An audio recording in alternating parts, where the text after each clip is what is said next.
আপনারা যারা এখানে এসেছেন, বিশ্বজয় সবার হওয়া দরকার নাই, তবে এতটুকু আমরা আশা রাখবো যে আমরাও বিশ্বজয়ী হাফেজরা যেরকম কোরআন শরীফের যেখান থেকে প্রশ্ন করে সেরকমভাবে নির্ভুল প্রশ্ন করতে পারে, আমরাও সেরকম বিশ্বজয়ী হাফেজদের মতো হাফেজ হতে চাই কি চাই না?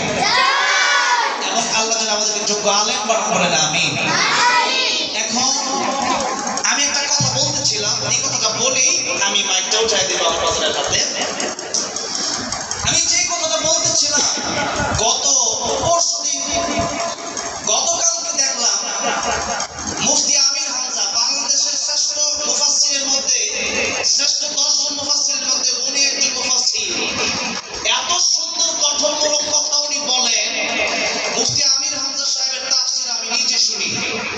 এত বড় একজন আলেম এক স্টেজে আলোচনা করতেছিলেন, সেখানে সাবেক এমপি কোরআন তেলাওয়াত করলেন।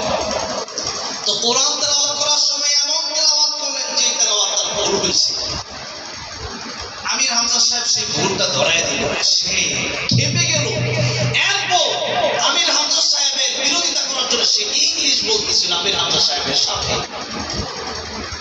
আমার এখানে মূল কথাটা বলার উদ্দেশ্য হলো, ওয়ালা তাকফু মা লাইসা লাকা বিহি ইলম।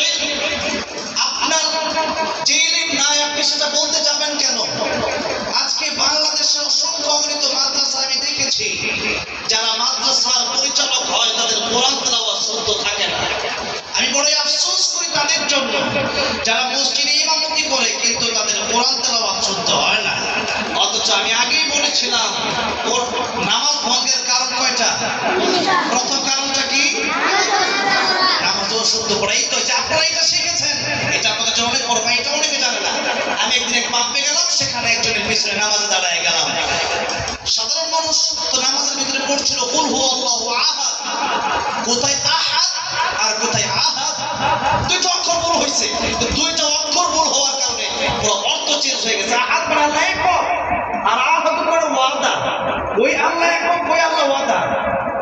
অথচ কত এই 3 বার পড়লে